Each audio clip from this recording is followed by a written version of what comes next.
do Ministério aos Orientais. E nós vamos estar falando hoje sobre Daniel, dando continuidade e terminando praticamente o livro. E vamos estar falando sobre o capítulo 12. Nós já demos uma entrada, já falamos algumas coisas, e hoje nós vamos estar discutindo alguns pontos que são bem importantes para nós terminarmos o livro, tá bem? Eu estou muito feliz. Alguns de vocês sabem que estou passando esse período, um mês, aqui no Canadá. Ganhei realmente de presente do meu filho e da minha nora as passagens para nós estarmos aqui durante esse período. Chegamos aqui dia 1º de dezembro e vamos embora exatamente na virada do ano, no dia 1º de janeiro. Vocês são os nossos convidados.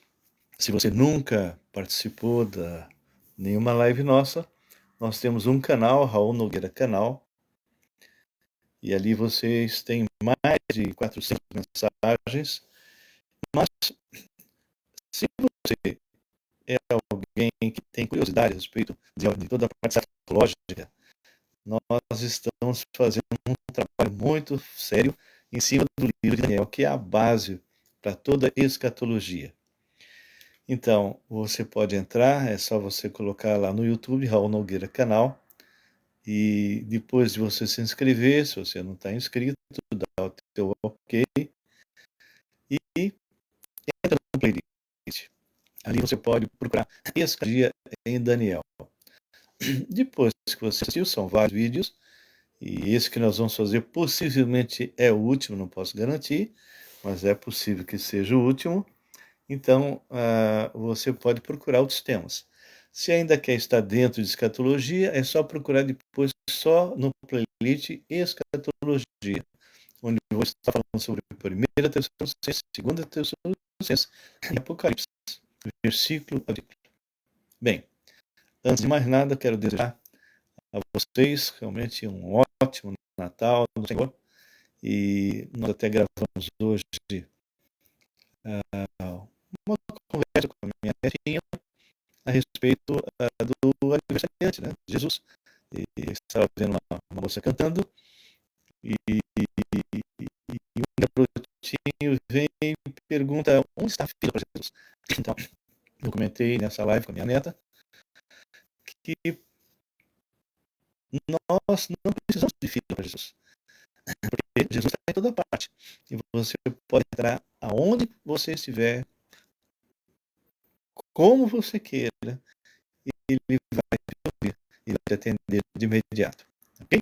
Bem, nós vamos estar agora orando. Nós vamos estar, espero, estar terminando. Eu quero dar uma síntese do que foi falado e a gente volta a conversar. Meu Pai, meu Deus, nós colocamos a vida de cada um desses teus servos e servas que vão estar conosco, possivelmente no término do capítulo 12 de Daniel. Visita-nos, Senhor. Dá-nos, ó Pai, a orientação correta para ministrarmos, porque somos limitados. Então, que o Senhor possa estar usando isso que vamos falar hoje para edificar vidas. E que se multiplique, Senhor, que muitas pessoas possam compartilhar. Entrego, Senhor Deus, esse tempo a teus cuidados. Peço pelas pessoas que estão doentes. Tem muitas pessoas, o pai, a Paulinha Tsai, ela tem passado momentos muito difíceis, não é? E outros, né? O Sebastião, Davizinho, quantas pessoas lá que nós temos, a Rebeca, né? O Evaldo, tantas pessoas que têm passado por momentos muito difíceis.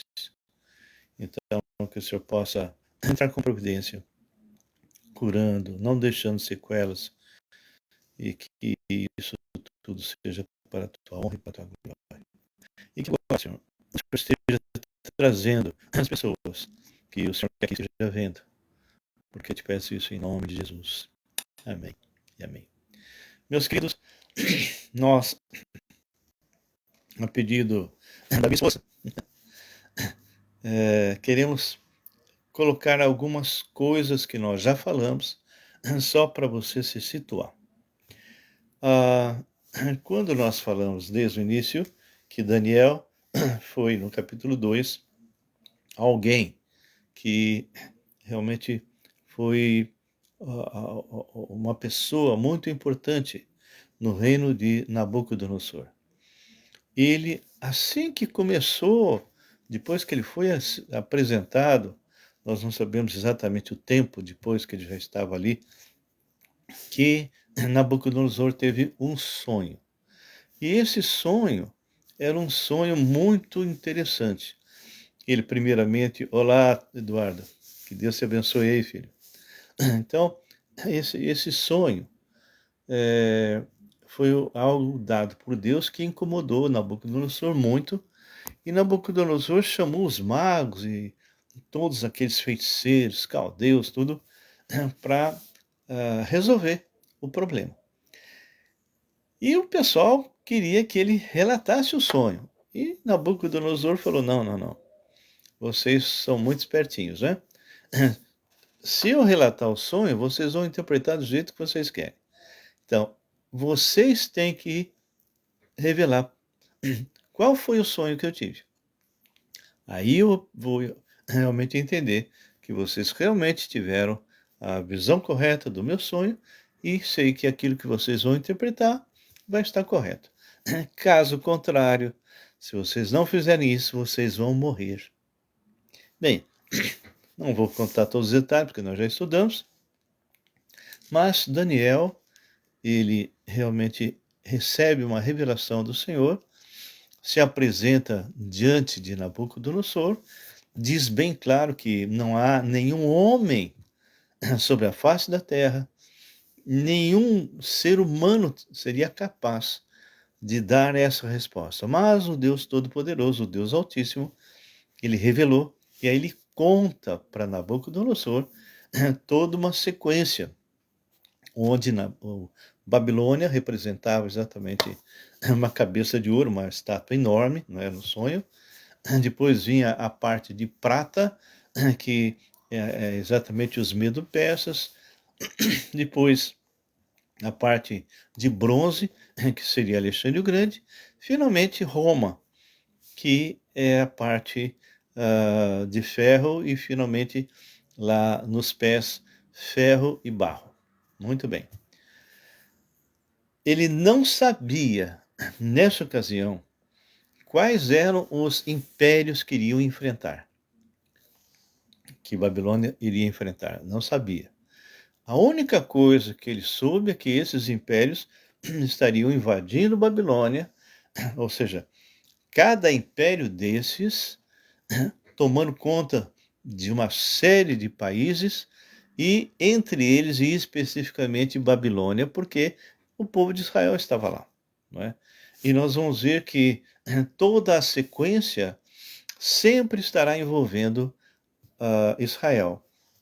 Mesmo na época da Grécia, quando Israel já estava na sua terra, e depois Roma, e Roma também, tanto é que é verdade que na época de Jesus, os romanos é que comandavam ali o império. Bem, o que eu queria colocar é que a sucessão foi real e histórica. Tudo aconteceu literalmente. Então, se levanta os medo-persas, ok? E a gente vê então a invasão dos medo-persas lá em Babilônia. Eles haviam conquistado a Lídia, o Egito e Babilônia. Depois que eles já tinham se instalado, já estavam bem, né? Ciro manda o pessoal de Israel de volta para casa. Aí vem Alexandre o Grande. Ele e seus 4 generais invadem, tomam conta de vários países, mas especificamente Daniel retrata Babilônia. Ali, o tempo passa, e bem mais para frente nós vamos ver Roma invadindo também a Grécia. Alexandre havia morrido, 4 generais começam realmente a disputar o poder e ficam apenas 2, assim com maior potência e maior visibilidade, que foi o Seleuco e Ptolomeu. Ptolomeu tomando conta do Egito, no norte, e no sul, os sírios com Seleuco. Bem, isso foi só para sintonizar algumas pessoas, para não pensar que essa sequência foi simplesmente o surgimento de um novo império maravilhoso, poderoso, um atrás do outro, não é? Mas que não tivesse nada a ver com Babilônia. Não, não. Tudo foi relacionado com Babilônia, e hoje nós estamos debaixo de um sistema babilônico, um sistema, inclusive, espiritual, terrível, e que vai se, vamos dizer assim, concretizar no período da grande tribulação com o anticristo. Bem, nós ficamos, então, de ver, capítulo 12, um versículo que chamou a atenção de algumas pessoas que me perguntaram. É exatamente o capítulo 12, versículo 2. Hoje nós vamos estar trabalhando o versículo 2 e depois vamos estar falando do 11 até o final. Esse capítulo 2, esse versículo 2, fala de uma palavra que a maioria das pessoas, pelo menos me falaram, pensava que essa palavra só tinha surgido no Novo Testamento. Mas não é verdade. Eu vou ler para vocês. Muitos dos que dormem no pó da terra ressuscitarão, uns para a vida eterna e outros para a vergonha e horror eterno. Então aqui mostra os dois momentos de ressurreição. A ressurreição dos servos de Deus vão dar em 3 etapas. A primeira etapa é o arrebatamento, que pode acontecer até hoje, até agora. Ou seja, não tem nada que possa impedir que o arrebatamento da igreja se concretize, ok? Esse é o primeiro que vai acontecer. O segundo arrebatamento e ressurreição vai ser quando Jesus voltar. Porque assim que a igreja for arrebatada, começa a grande tribulação. 7 anos. E Jesus volta no 7º. E quando ele volta com 3 grupos. Ele volta com os crentes do Velho Testamento, os crentes que morreram na grande tribulação e a própria igreja. 2 deles, que é no caso os crentes do Velho Testamento e da tribulação, eles são ressuscitados no final da grande tribulação. Aí eles sobem e já voltam com Cristo de forma visível, onde todos os olhos verão a Cristo. E nós vamos ver, já vimos isso, já estudamos em Mateus 24, em Atos 19. Muito bem. Então, vai ficar um 4º grupo, que vai estar dentro ali do mundo, não é? E que, apesar de ter passado os momentos terríveis, os 3 anos e meio finais, que é realmente onde a grande tribulação acontece de verdade, que é os 3 anos e meio primeiro, foi de uma aparente paz. Esses que não morreram e não receberam a marca da besta, vão entrar no milênio. E eles entram no milênio com seus corpos normais. E eles vão gerar filhos, onde o mais novo vai morrer com 100 anos de idade. Sempre que eu falo isso, algumas pessoas perguntam para mim, mas aonde está escrito isso, né? Abram depois, não vou ler agora, Isaías 65, 17 a 25. Se você é curioso, dá um passeio lá. Bom, então, começa o milênio. Quando termina os 1000 anos, onde Satanás é solto, nós vamos ver isso, Satanás é solto, junta os que, como assim, nasceram desses relacionamentos, dessas pessoas que entraram no milênio com seus corpos normais, muitos deles serão rebeldes contra o Senhor, muitos. E o diabo foi preso 1000 anos. Assim que Jesus volta, ele lança o anticristo e o falso profeta no lago de fogo, prende por 1000 anos Satanás, e Satanás é solto no final do milênio. Tudo isso eu não estou inventando não, tá? É só para vocês lerem, está em Apocalipse. Bem, aí o que acontece? Quando Jesus realmente, quando eles se levantam, né, para atacar onde estão o Jesus e, enfim, todos os servos dele ali, no acampamento dos santos, vamos dizer assim, vem fogo do céu e vai matar todos esses que tentaram atacar. Só que tem um detalhe. Esses são lançados no inferno primeiro, como sempre vem desde Caim, né? Mas vão ficar muitos vivos. Então, no final, depois de serem mortos aqueles que foram rebeldes no período do milênio, esses também terão seus corpos transformados, aqueles que estiverem vivos, ok? E os que morreram e não conseguiram, durante todo o período aí, enquanto eles estavam vivos no milênio, servindo ao Senhor, esses serão ressuscitados. E, a partir daí, todos os grupos que vão estar na presença do Senhor terão os seus corpos transformados. E vão entrar num período chamado de a eternidade futura. Antes disso acontecer, vai ter a ressurreição. Lembra que nós vimos aqui, ó. Muitos dos que dormem no pó da terra ressuscitarão, uns para a vida eterna e outros para a vergonha e horror eterno. Então, depois que fechou o milênio, será a ressurreição dessa turma que está no que nós chamamos de inferno, né? E eles vão comparecer diante do trono branco, vão receber a condenação e serão lançados no lago de fogo e enxofre e estarão lá por toda a eternidade. E nós, os que ficarmos, aqueles que realmente foram transformados, estaríamos com o Senhor por toda a eternidade. Bem, então, eu queria só ler um trecho que está em Apocalipse para vocês verem o que é isso. Pode nem imaginar que nós estamos inventando, né?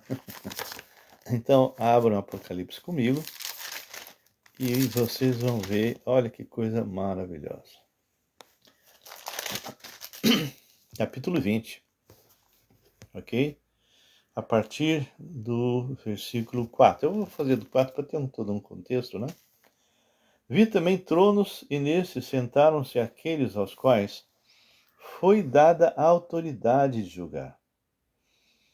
Vi ainda as almas dos decapitados por causa do testemunho de Jesus. Isso aconteceu dentro da tribulação.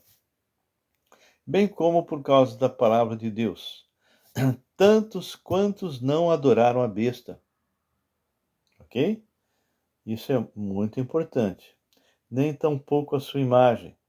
E não receberam a marca na fronte e na mão. E viveram e reinaram com Cristo durante 1000 anos. 1000 anos. Tá. Os restantes. Então lembra que eu falei que teve aqueles que se revoltaram, né? Os restantes dos mortos não reviveram até que se completasse os 1000 anos. Esta é a primeira ressurreição. Então, esse grupo, primeiro, que estava na grande tribulação, esses foram ressuscitados no final da grande tribulação e vão reinar com Cristo. Muito bem. mas tem o restante que, como eu falei, será ressuscitado no final dos 1000 anos. Então, isso é chamado da primeira ressurreição, a ressurreição dos servos, não é? Mas, versículo 6 diz assim: Bem-aventurado e santo é aquele que tem parte na primeira ressurreição, seja no arrebatamento, seja quando Jesus volta com os três, né? Com o pessoal do Velho Testamento, a igreja, e o pessoal da Grande Tribulação, e finalmente o pessoal do milênio, lá no finalzinho, depois que Satanás é preso e lançado também no lago de fogo. Então ele fala: bem-aventurado e santo é aquele que tem parte na primeira ressurreição. Sobre esses, a segunda morte, que está durante toda a eternidade no lago de fogo, né? A segunda morte não tem autoridade, pelo contrário. Serão sacerdotes de Deus e de Cristo e reinarão com ele os 1000 anos. Quando, porém, se completarem os 1000 anos, agora vai falar aquilo que eu acabei de falar, sem ler. Quando, porém, se completarem os 1000 anos, Satanás será solto da sua prisão e sairá a seduzir as nações que há nos 4 cantos da terra, Gog e Magog, a fim de reuni-los para a peleja. O número desses é como a areia do mar, ou seja, os rebeldes que vão tentar atacar realmente onde está o Senhor e os seus servos, é como a areia do mar. Marchar então pela superfície da terra e sitiar o acampamento dos santos e a cidade querida. Mas o que acontece? Desceu, porém, fogo do céu e os consumiu, e eles são lançados imediatamente ainda no inferno, ok? Só o diabo é que é lançado no lago de fogo, como nós vamos ver agora. O diabo, o sedutor deles, foi lançado para dentro do lago de fogo e enxofre, onde também se encontram não só a besta como o falso profeta, que foram lançados vivos no lago de fogo 1000 anos antes, ou seja, assim que Jesus volta na grande tribulação, quando ele chega conosco, você que é servo de Deus, então vai acontecer isso. Então o diabo, o sedutor deles, foi lançado para dentro do lago de fogo e enxofre, onde também se encontram não só a besta, como o falso profeta, e serão atormentados de dia e de noite pelos séculos dos séculos. E logo em seguida vai haver a ressurreição, que é o que nós vimos lá em Daniel, é a ressurreição dos ímpios. Eles estão dentro do que nós chamamos de inferno, né? Quando você lê, tem um exemplo disso, onde você vê lá o rico e o Lázaro, né? E que o rico vai exatamente porque nós até chamamos esse lugar, o inferno, de lugar de tormentos, né? E o Lázaro, que era um pobrezinho, mas era temente a Deus, ficou, quando morre, lá no seio de Abraão. Então, aqui fala que essa turma todinha, desde Caim, que estão lá aguardando esse julgamento, vão ser julgados agora. Escutem. Vi um grande trono branco, e aquele que nele se assenta, de cuja presença fugiram a terra e o céu, e não se achou lugar para eles. Vi também os mortos, os grandes e os pequenos, postos em pé, diante do trono. Então se abriram os livros e ainda outro livro. O livro da vida foi aberto, e os mortos foram julgados, segundo as suas obras, conforme o que se achava escrito nos livros. Então, essa é o segundo tipo de ressurreição, é a ressurreição dos ímpios. E o que vai acontecer com eles? Eles estão sendo julgados, vão ouvir a sentença e serão lançados no lago de fogo. Deu o mar, normalmente quando fala isso, nós já estudando Apocalipse, quem já estudou comigo sabe, as nações, né? Deu o mar os mortos que neles estavam. A morte e o além entregaram os mortos que nele havia, e foram julgados um por um, segundo as suas obras. Se a pessoa morre sem Jesus, está perdida. Então, a morte e o inferno foram lançados para dentro do lago de fogo. Esta é a segunda morte, lago de fogo. Lembra que ele diz, bem-aventurados os que não sofrerão a segunda morte, não é? Então ele fala, então ele fala, então a morte e o inferno foram lançados para dentro do lago de fogo. Esta é a segunda morte, o lago do fogo. E se alguém não foi achado inscrito no livro da vida, e como é que eu me inscrevo no livro da vida? É quando eu me arrependo de todos os meus pecados e convido Jesus Cristo para ser meu Senhor e Salvador. Então, e se alguém não foi achado inscrito no livro da vida, esse foi lançado para dentro do lago de fogo. Bem, isso é o que eu queria compartilhar com vocês. E na semana que vem eu vou estar falando sobre o período das 70 semanas de Daniel. Nós vamos estar lendo a respeito, que está no versículo 11. Eu vou ler.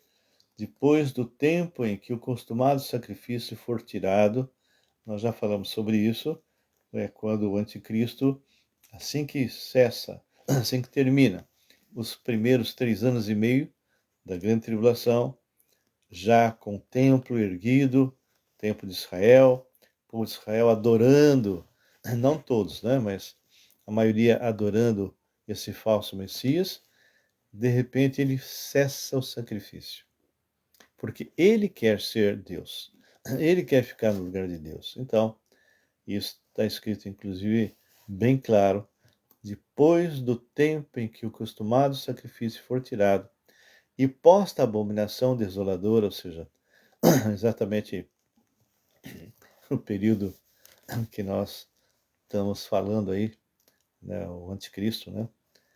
E ele fala, haverá ainda 1290 dias. Nós vamos explicar, sendo que 3 anos e meio equivale a 1260, e aqui está falando em 1290, tem 30 dias a mais, nós vamos entender o que é isso.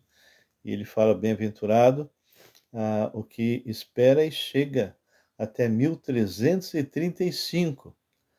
1335 é o período que nós acabamos de ver, acabamos de ler lá em Apocalipse. 1335 dias refere-se exatamente a 1000 anos. Tá bem? A gente vai voltar a falar sobre isso. Eu acho que é bem importante nós gastarmos um tempo aqui e a gente vai fechar. Não hoje, mas vamos fechar não digo que eu vou conseguir na próxima sexta-feira, porque eu viajo. É possível sim. Vamos ver se eu consigo realmente gravar ainda o último na próxima sexta. Não acredito que isso vai acontecer, mas é possível. Ok, que Deus os abençoe, que vocês possam realmente passar um Natal maravilhoso. O Eduardo aí, José Viana, no Peru. Não sei mais quantas pessoas entraram, porque muitas vezes entram e eu não vejo, ok? E o Eduardo, ele é um missionário sério que está no Peru e nós temos acompanhado o seu trabalho.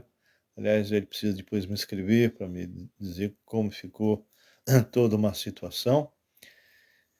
Mas que todos vocês, não importa o país, porque essas gravações me atravessam as fronteiras, não importa o país, você passe, você que é servo de Deus, passe realmente um período de Natal testemunhando do Deus vivo, onde Jesus seja o centro. Não é? Obrigado, José, obrigado. Então, nós queremos desejar a vocês realmente um feliz Natal no Senhor,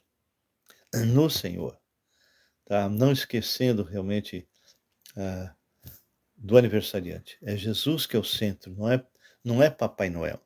Jesus é o centro. ok? Não são as mesas fartas, não são as trocas de presente, tudo isso aí é uma coisa social, tudo bem, mas o que importa é você gastar tempo falando de Jesus. Eu tenho esses dias todos aqui, eu tenho falado muito de Cristo e evangelizado pessoas, ok? É isso que nós precisamos fazer. E tenha um ótimo ano novo, com grande esperança, porque Jesus é a nossa esperança. Eu vou estar mudando de ano no avião, né? E nesse dia eu vou estar completando, se Deus permitir, 45 anos andando com o Senhor. Amém? Muito bem. Se você chegou atrasado, fique tranquilo. Nós vamos postar essa gravação lá no nosso canal. É só você entrar no YouTube, Raul Nogueira Canal. Depois que entrar, se inscreva, se você não for inscrito, e toque o sininho, essas coisas que esse pessoal fala, dá um ok, né? Mas entra no playlist e procure lá, se você quer ver realmente isso tudo de escatologia em Daniel, é só procurar exatamente esse tema em escatologia em Daniel, ok? E depois você pode assistir só escatologia, lá está no próprio canal, dentro do playlist está lá escatologia. E aí você vai ver análises que eu estou fazendo de primeira, segunda e Apocalipse, versículo a versículo. Tá bem? Que Deus abençoe. É sempre um privilégio nós estarmos falando com cada um de vocês. Fiquem na santa paz do Senhor.